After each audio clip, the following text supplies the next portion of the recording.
Hello and welcome to this final report guidance video. My name is Tom Nissen. I'm a project officer working for the British Council. My colleagues and I assess final reports once they are submitted, and we have made this video to help you to easily write an excellent report.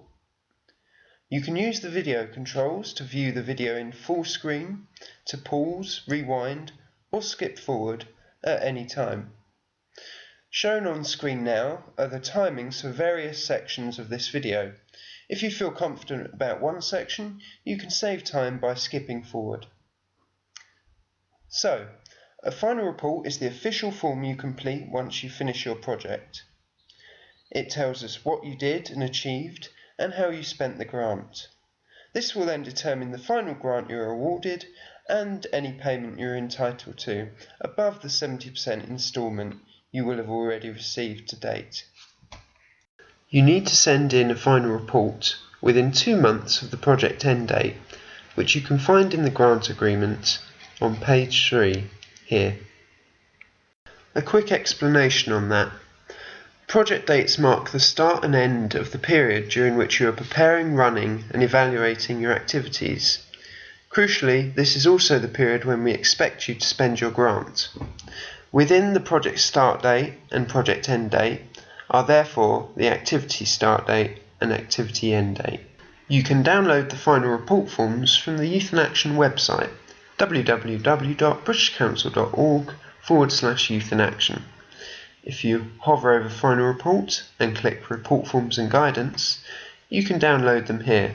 Note that you should use the correct form for the year in which your application was submitted, 2012 here, and further down 2011, etc. You can check you're using the right final report form by looking in the top right hand corner here. Fill in your project details here, including the start date and end date of the project and activity, and then you come to the signature of the legal representative. This should match the signature in the grant agreement. If you've had a change in staff, for example, and the same legal representative is no longer available, please submit a signed cover letter by the new legal representative to explain the change, ideally countersigned by the outgoing legal representative. Moving down, here's the section where you fill in your organisation details, and similarly those of your partners and your participants. All fairly straightforward.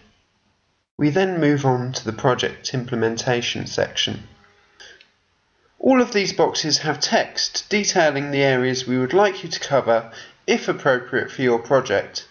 They are very similar for all of the actions, so I will take you through all of them, giving you some idea of what to write in each one. If you produced something as a result of your project, like a DVD or leaflet, please include this with your final report submission. We really love to collect examples that we might then be able to use to promote the programme. For description of activities, please submit a timetable showing when the activity happened, what it was, and what it achieved. Please also describe the working methods you used, either on the timetable or separately. For example, you might have used group work, role play, or other non-formal learning techniques.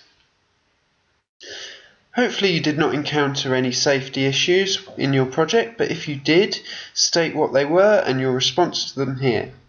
If you would make any improvements for next time, please make a note of these as well. Scrolling down, we would next like to know how you prepared for the project. Was this an established partnership? Have you worked on Youth in Action before, or did you have to put a lot of work into partnership building? If so, how did you achieve this? If you are funded for an advanced planning visit, then you have to describe it at some length here to receive the costs. A timetable similar to the description of activities section is required, along with a signature list of the advanced planning visit participants. You can use the signature sheet at the bottom of this Word document for that purpose.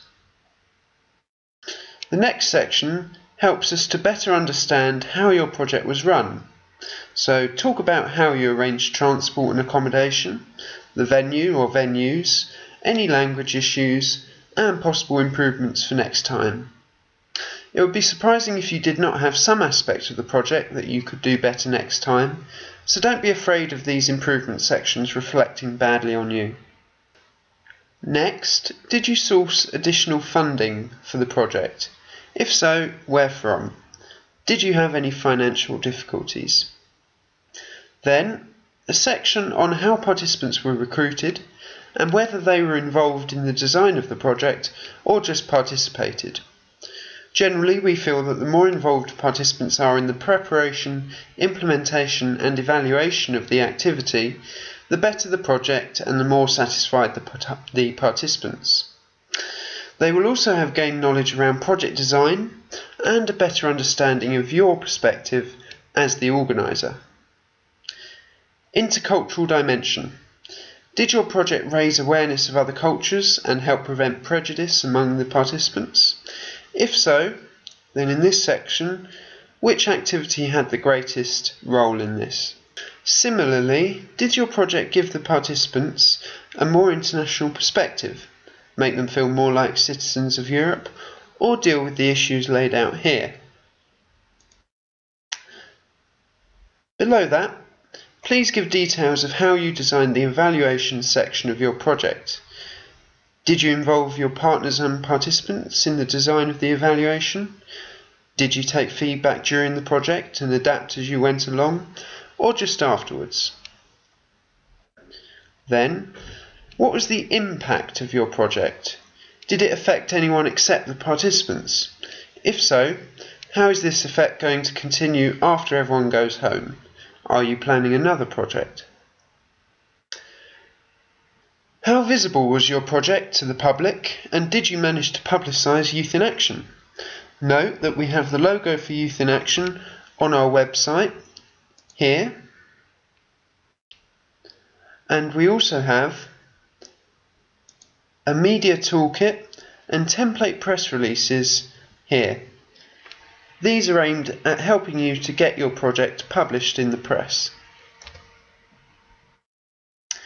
Moving down, we reach dissemination and exploitation of results. So, how did you spread word of your project? Was anything published? Note that if you're awarded funding for dissemination and exploitation of results, we would expect clear achievements and a description of what you spent the money on in this second section here. Next, were young people with these fewer opportunities involved in your project? Ideally, this section should match the exact same section that was in the application form, assuming of course that no participants changed in the meantime. Moving down, we reach the achievements section. What did your project achieve overall? Relate this to the objectives and priorities of the Youth in Action programme, which again you can find on our website here. Moving down, some questions on YouthPass. If you're not familiar with YouthPass, I'd recommend you look into it as it's a very useful tool. You can find information here.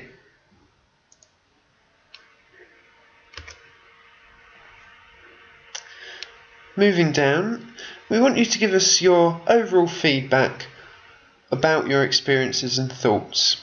Also, if you have some feedback on the project from the participants, this is the place to include it. That's it. On to the financial sections next. Remember that all of the descriptive sections we've just been over will help you to plan your next project and write your next application. It's also the main record of your achievements for us, so definitely worth investing some time in. In total amount as accepted in your agreement, please for each line just write what you're actually granted. This may differ from what you requested in the application. Under final statement, just write what you actually spent for each cost category and leave that final column blank for us. Under co-financing, please write down just what you contributed to the project yourself. And here, pre-financing payment already received from Youth in Action. So that's your first payment and occasionally your mid-term payment, if you have one. Expected balance claimed or to be reimbursed. This should ideally equal the amount granted minus the payments already received, assuming of course that you spent exactly what you were granted. On the next page we have detailed calculation of final grant request. Here we want you just to break down your costs into several different lines.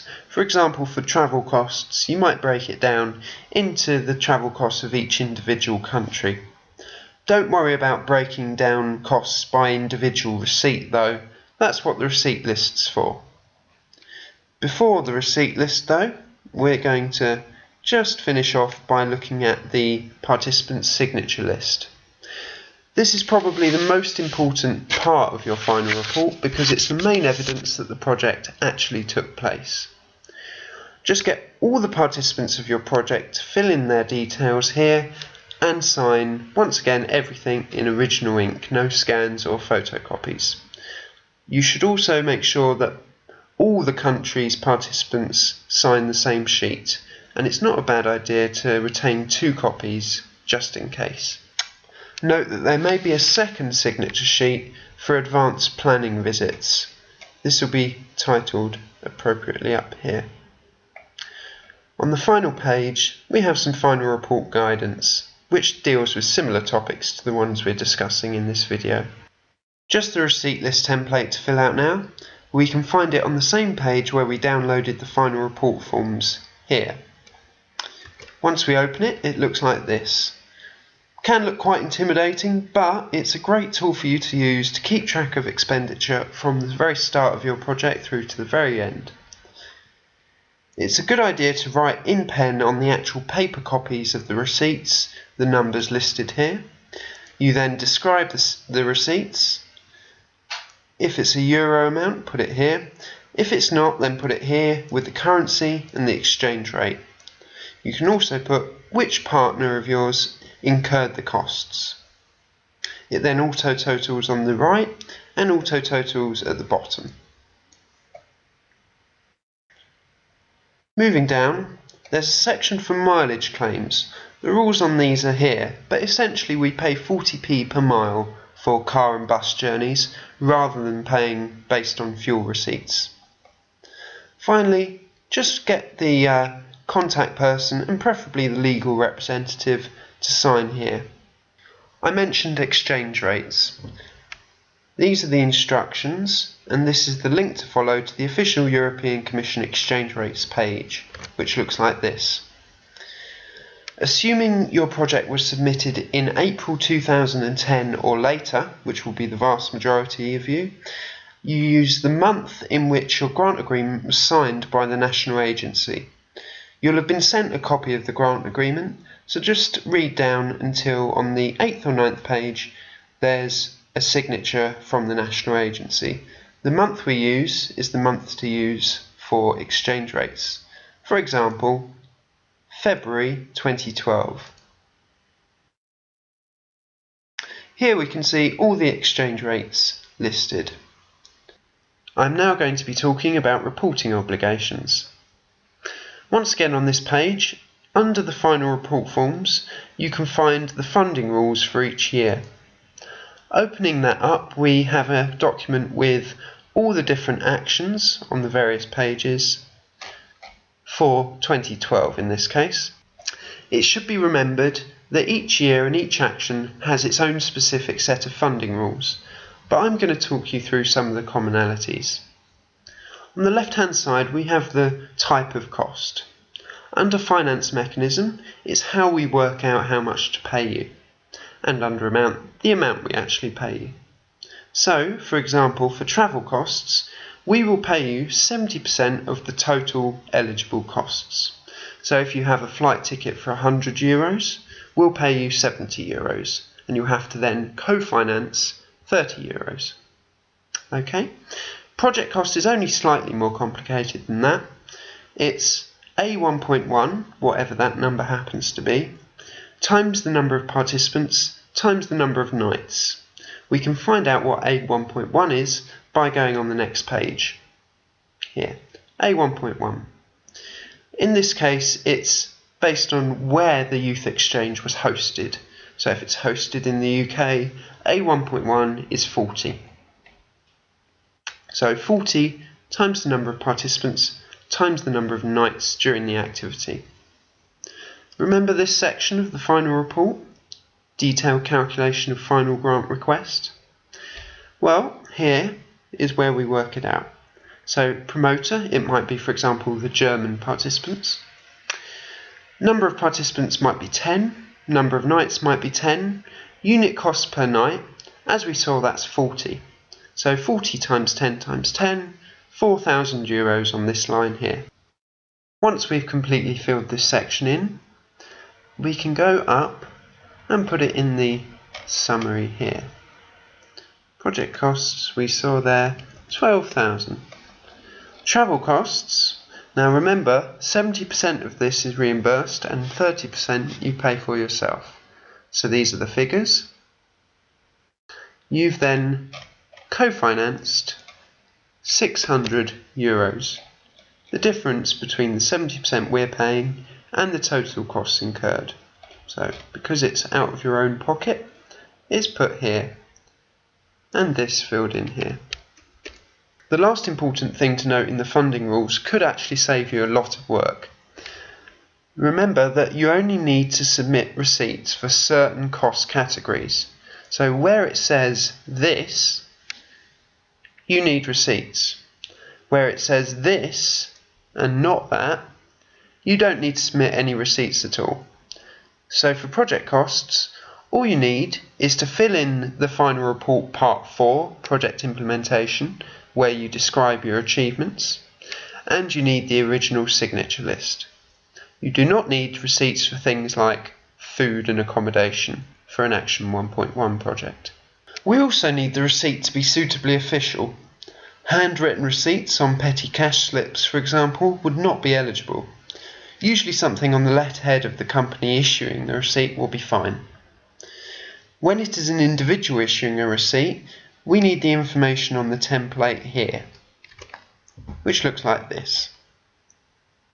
So, fairly straightforward: name, national insurance number, date, address, name of the project, description of services, this declaration here, signed by the service provider, some details of the costs here, and then payment authorised by the legal representative signature here.